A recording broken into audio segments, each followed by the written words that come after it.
Continuamos con la serie de estudios Apocalipsis, las 7 iglesias del Asia Menor. En esta ocasión le toca a la iglesia en Tiatira. Mensaje a la iglesia en Tiatira. Y le invito a que busquen sus Biblias y vayamos al libro de Apocalipsis capítulo 2, verso 18.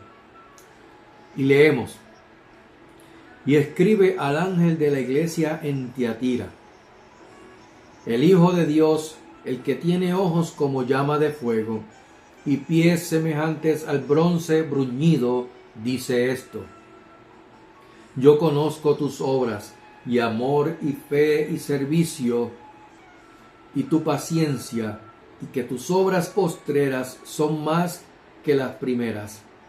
Pero tengo unas pocas cosas contra ti, que toleras que esa mujer Jezabel, que se dice profetiza, enseñe y seduzca a mis siervos a fornicar y a comer cosas sacrificadas a los ídolos.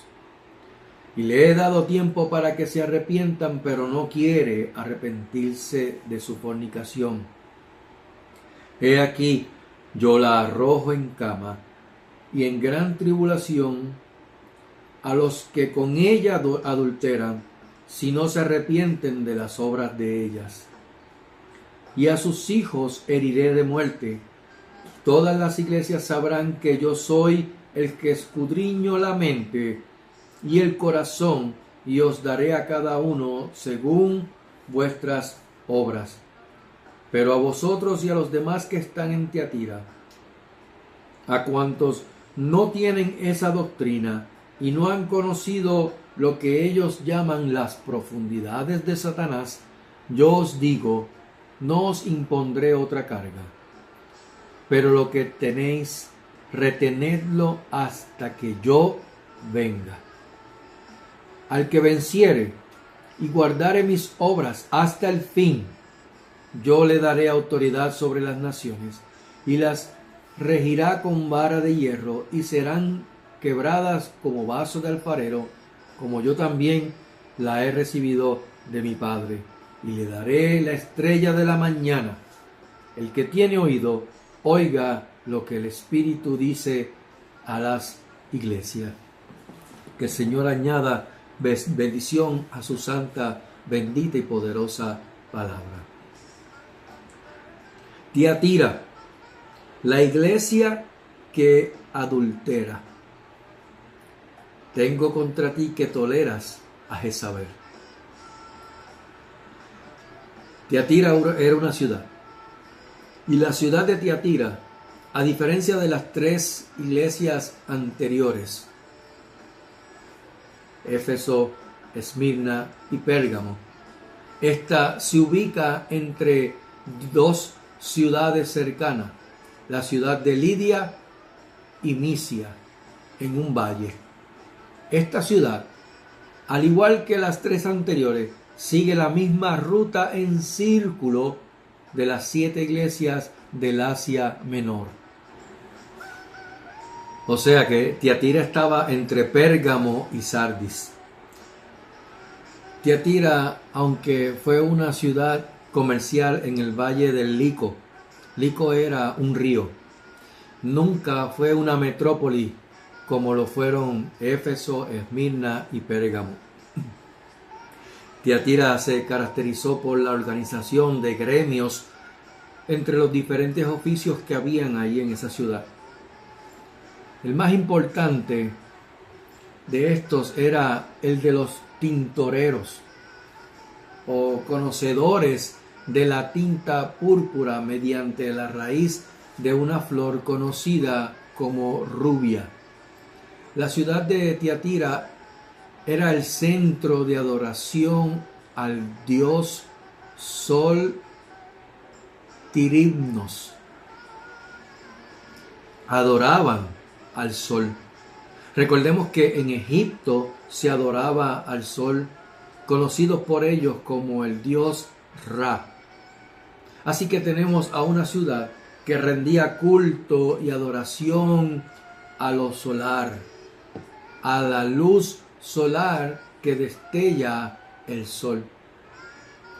Y es a esta iglesia que Cristo se le presenta, que tiene ojos como llama de fuego y pies semejantes al bronce bruñido. De Tiatira en la Biblia, además de Apocalipsis, solo se escuchó hablar en el libro de Hechos, capítulo 16, verso 14, cuando se habla acerca de la conversión de Lidia. Lidia era una comerciante en Tiatira, vendedora de púrpura, que bajo las enseñanzas de Pablo, Lidia conoce a Cristo y le servía a Dios. Podríamos pensar que con Lidia fue que se comenzó la iglesia de Tiatira, aunque esto pudiera ser una mera especulación. Ahora bien, Cristo se le presenta a Tiatira como el Hijo de Dios, el que tiene ojos como llama de fuego y sus pies semejantes al bronce bruñido. ¿Qué es el bronce bruñido? Pulido. No existe nada más penetrante que el fuego. Cuando entra, consume hasta lo más profundo, penetra todo y derriba todo a su paso, abriendo camino con tal fuerza. Así son los ojos de Cristo. Todo lo ve, lo penetra y no hay nada oculto que sus ojos no puedan penetrar. El salmista expresó en el Salmo 139, verso 7, ¿a dónde me iré de tu espíritu? ¿Y a dónde huiré de tu presencia? Cuando vamos leyendo la Biblia, vemos o podemos percatar que Cristo siempre tiene esa mirada penetrante. Por ejemplo, en Génesis 16:13, Agar, cuando huía de Sarai, la esposa de Abraham, se dio cuenta de que no podía esconderse de Dios y dijo: tú eres Dios que me ve.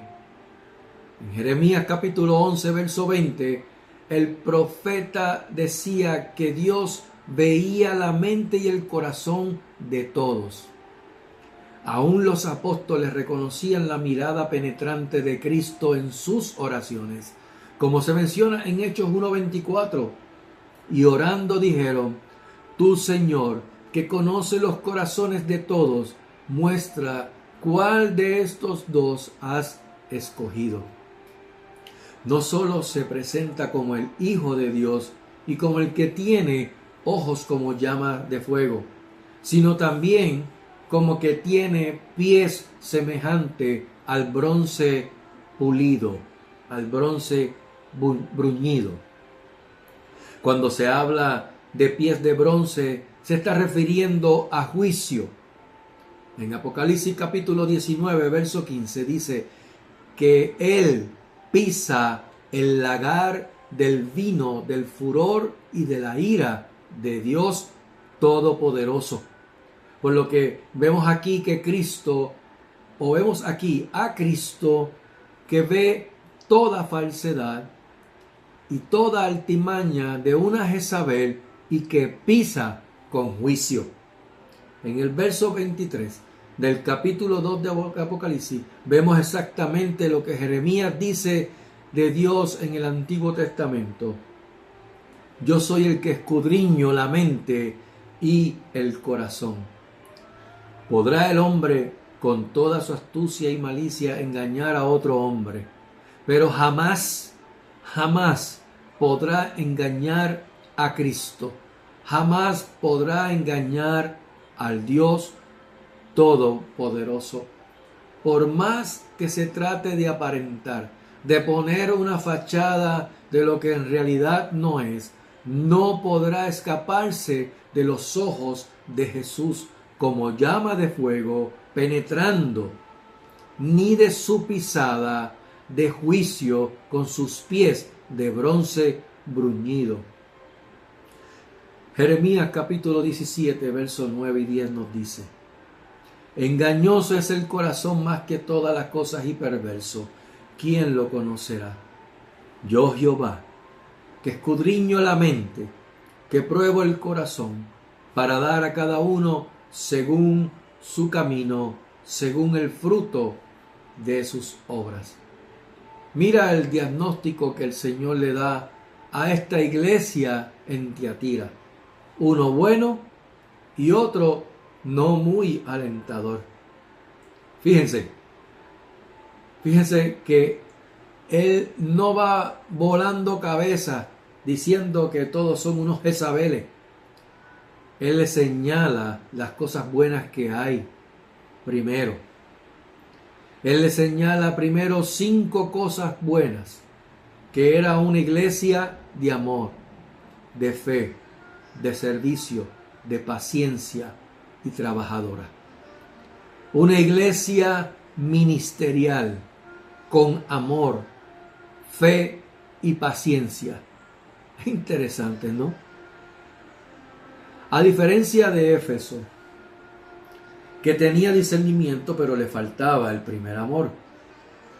Tiatira no tenía discernimiento, pero su primera cualidad era que tenía amor. No discernía, puesto que tenía miembros que toleraban a esa mujer Jezabel, que enseñaba y seducía a la iglesia a fornicar y a comer cosas sacrificadas a los ídolos. Como en la antigüedad, hoy día en las iglesias existen cristianos Éfeso que tienen discernimiento, pero su amor es frío.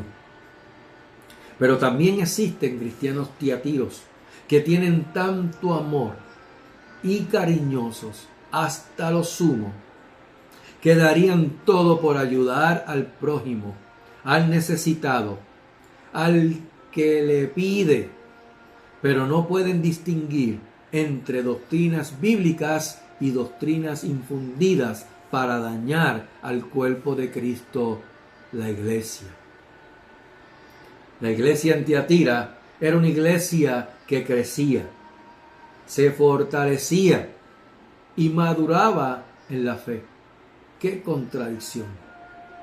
Sus obras postreras eran más que las primeras, así que crecían en amor, en fe, en servicio y en paciencia.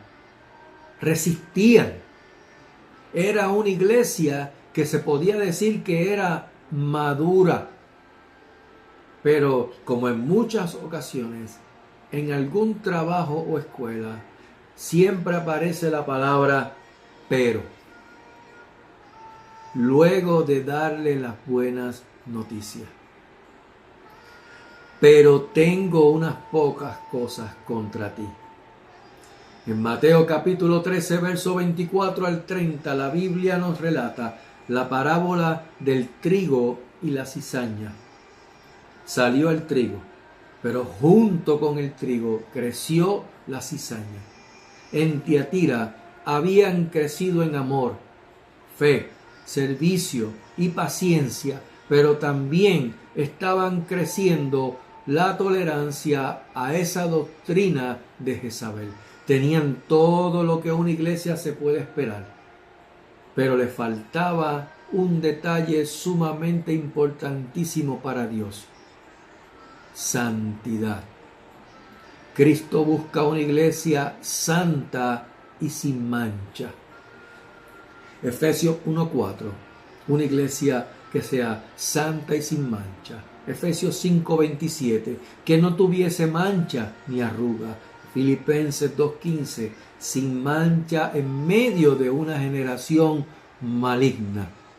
Colosenses 1:22, presentaros santos y sin mancha.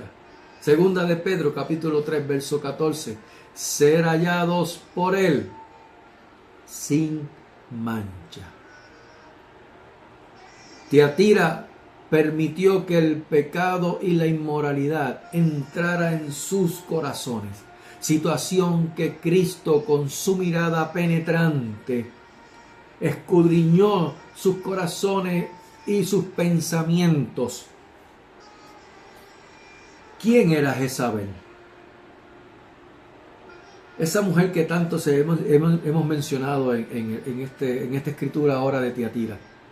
¿Quién era Jezabel? Jezabel en el Antiguo Testamento era hija de Etbaal. Etbaal era el rey de los sidonios.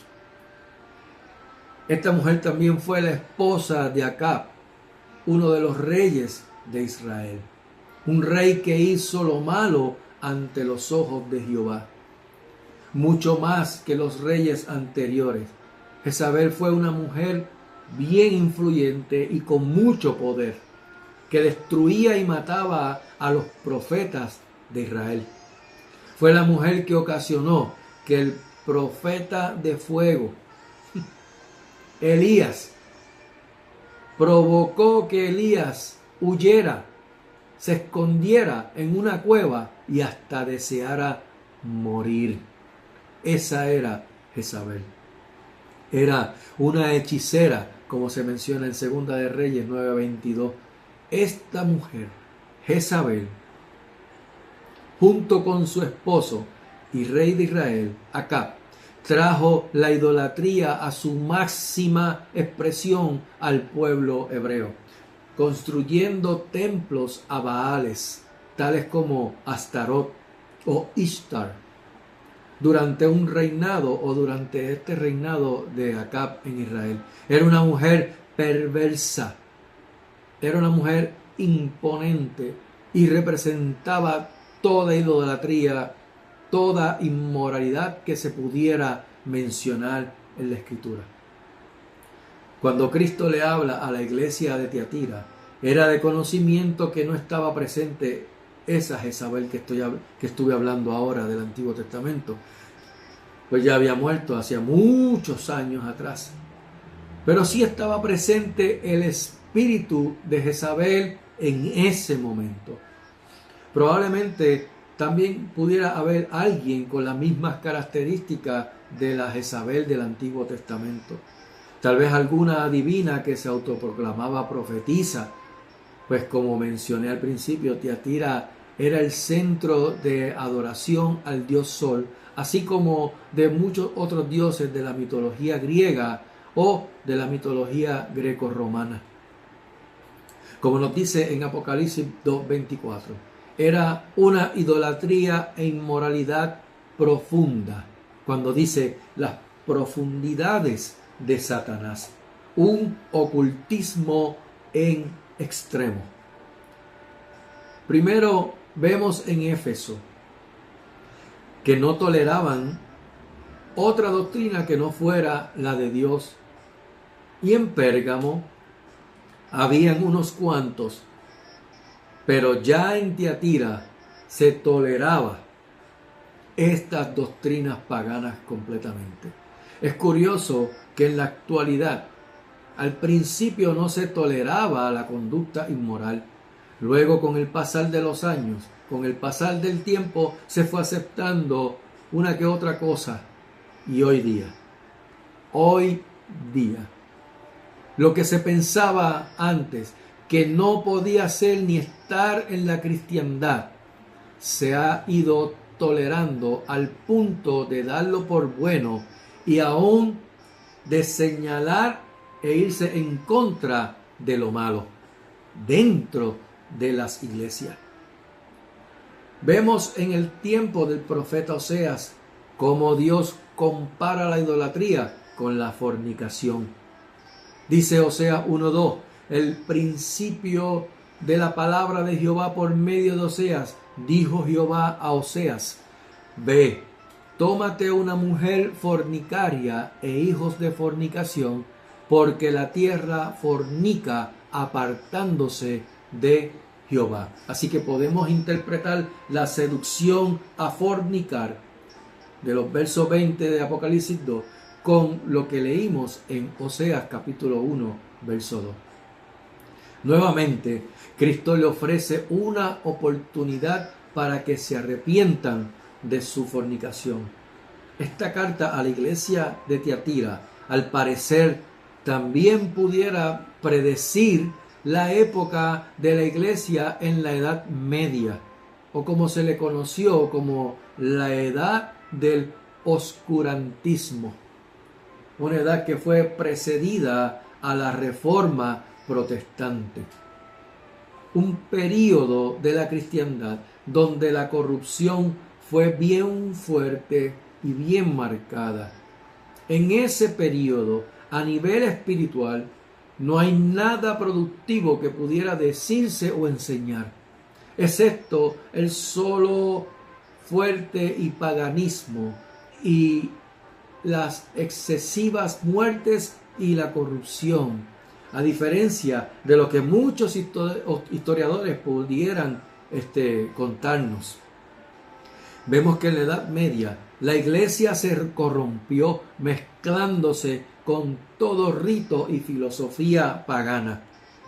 La palabra católico viene del griego católicos, como una traducción de universal. Con el surgimiento de Constantino al poder, a este poder romano, como emperador, vio que por más que los emperadores anteriores intentaban eliminar o extinguir el cristianismo, no podían. Y el cristianismo, en todo caso, lo que hacía es que iba en aumento. Constantino fue criado y educado bajo la adoración al dios Sol y siempre portaba su símbolo, Siempre andaba con su medallita del dios Sol en el pecho. Aunque existen discrepancias en cuanto a la conversión de Constantino al cristianismo, no se puede descartar que fue él quien legalizó la religión cristiana bajo el edicto de Milán, conocido también como la tolerancia del cristianismo. De este modo es más fácil de entender el porqué de la mezcla de los ritos y las filosofías paganas con el culto religioso cristiano. Casi no se podía distinguir entre los ritos paganos de los ritos eclesiásticos, porque eran casi idénticos. En el estudio anterior en Pérgamo comenzó esta mezcla entre la religión y el Estado por medio de Constantino. Así que tenemos como resultado algo que alude a todos, siendo universal, católicos, algo que resultaba ser común y que abarcaría a todos, podía ser usado por la Iglesia de Roma. Es aquí donde comienza la exaltación a María, la Madre de Jesús, como deidad femenina importante para la intercesión ante Dios para su salvación. También de ese modo era fácil de comprender la adoración a ídolos. En Éxodo capítulo 20, versos 3 y 5, escuche, Iglesia Universal, escucha. No tendrás dioses ajenos delante de mí. Voy a buscarlo en la Escritura y si me pueden acompañar. Éxodo capítulo 20.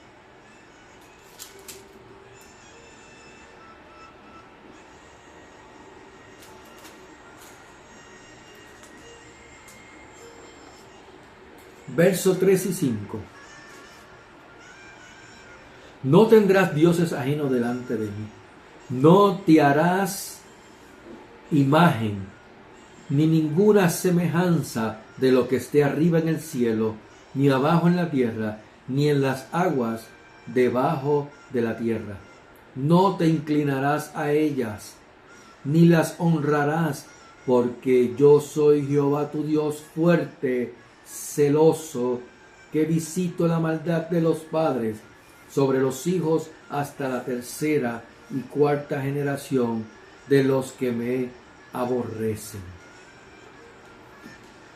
Creo que más claro no canta un gallo, como dicen aquí en Puerto Rico. Dios siempre Dios siempre ha sido bien claro en cuanto a la exaltación y adoración a otras cosas que lo sustituyan a Él. Cuando una persona sostiene una relación sexual con otra fuera del matrimonio, se le llama a este acto fornicación. Es una definición ya establecida en los diccionarios. Entonces, fornicación espiritual, ¿qué es? Es tomar el amor que profesas tener a Dios, o que dices tener a Dios, a Jesucristo, al Espíritu Santo, como tu dueño y Señor, y darlo, entregarlo a otro en su lugar. Mira qué sencillo.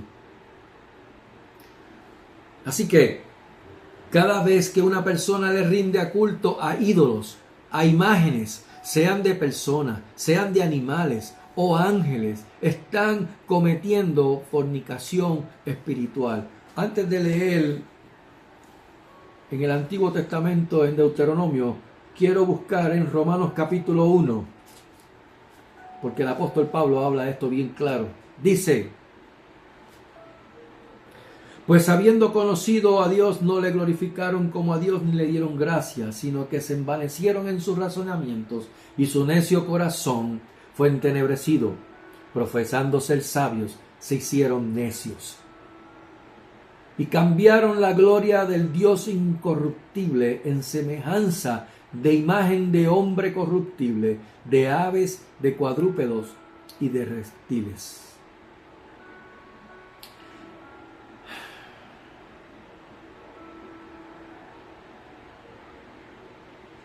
Mira cómo termina el verso 32. Quienes, habiendo entendido el juicio de Dios, que los que practican tales cosas son dignos de muerte, no solo las hacen, sino que también se complacen con los que la practican. Romanos capítulo 1, verso del 18 al 32, por si lo quieren leer. En Deuteronomio capítulo 6, verso 13, y verso 10 y capítulo 10 verso 20 dice: a Jehová tu Dios temerás, a él solo servirás. Jesús le dijo a Satanás en Mateo 4, 10 y en Lucas 4, 8: escrito está, al Señor tu Dios adorarás y a él solo servirás. La iglesia de Tiatira toleraba la doctrina de Jezabel. Mezclaban las enseñanzas cristianas con el culto pagano, fornicaban espiritualmente. Pero como en toda la historia cristiana, existe un remanente que no se contamina con el mundo y lo que éste ofrece, por más tentador que parezca. Apocalipsis capítulo 2, versos 24 y 25, Cristo nos dice: no os impondré otra carga.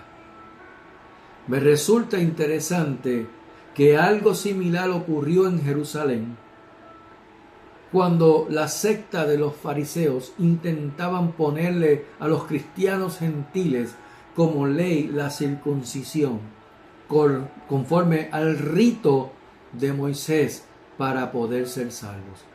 Hechos capítulo 15, verso 1 dice: entonces algunos que venían de Judea enseñaban a los hermanos: si no os circuncidáis conforme al rito de Moisés, no podéis ser salvos. Si no escudriñan la escritura, caen en la misma ignorancia. Esto era una situación que provocaba, o esto fue una situación que provocó una reunión de urgencia entre los apóstoles y los ancianos en Jerusalén, lo que se conoció como el Concilio de Jerusalén, llegando a una conclusión y una determinación. Hechos 15, 28. Porque ha parecido bien al Espíritu Santo y a nosotros no imponeros ninguna carga más que estas cosas necesarias. ¿Cuáles? Abstenerse de lo sacrificado a los ídolos. Volvemos otra vez con el mismo tema. Abstenerse de sangre, de ahogado y de fornicación. Es precisamente lo que Cristo le dice al remanente de Tiatira: no te contamines con Jezabel, no te contamines con su seducción a fornicar y a comer cosas sacrificadas a los ídolos. No te contamines con la adoración a ídolos, a estatuas y ritos paganos. No te voy a imponer otra carga. Simplemente no te contamines con los ídolos, con los ritos paganos, con las estatuas. Dios no impone más carga, sino una: santidad a Él. Santidad es separarse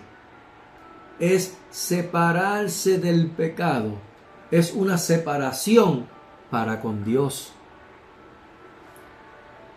Esto me lleva a cuando el pueblo de Israel estaba en tal desobediencia y en tal corrupción y pecado, que Dios le dice a Moisés: saca el tabernáculo de en medio del pueblo de Israel y ponlo afuera lejos. ¿Qué le quiso decir? No puedo estar en medio del pecado.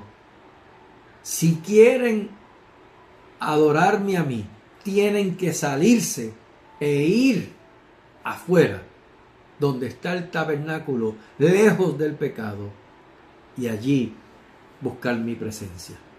En otras palabras, santidad a Jehová. Primera de Pedro, capítulo 1, verso 15 y 16, dice: sed santos en toda vuestra manera de vivir. Hebreos 12, 14 dice: seguid la paz con todos y la santidad, sin la cual nadie verá al Señor. ¿Qué nos toca hacer como cristianos? Apocalipsis capítulo 2, verso 25 al 28. Lo voy a resumir. Retén la doctrina de Cristo hasta que Él venga. La estrella de la mañana, en el término griego, significa gloria.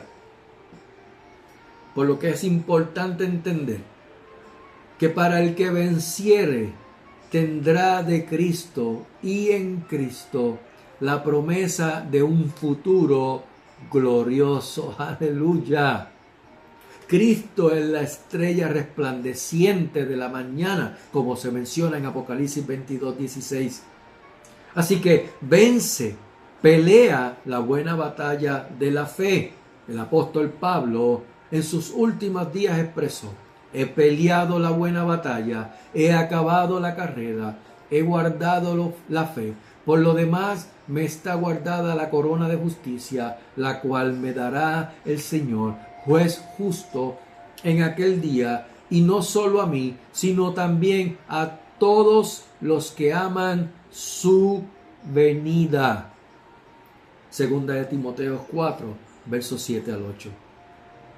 Termina la carrera.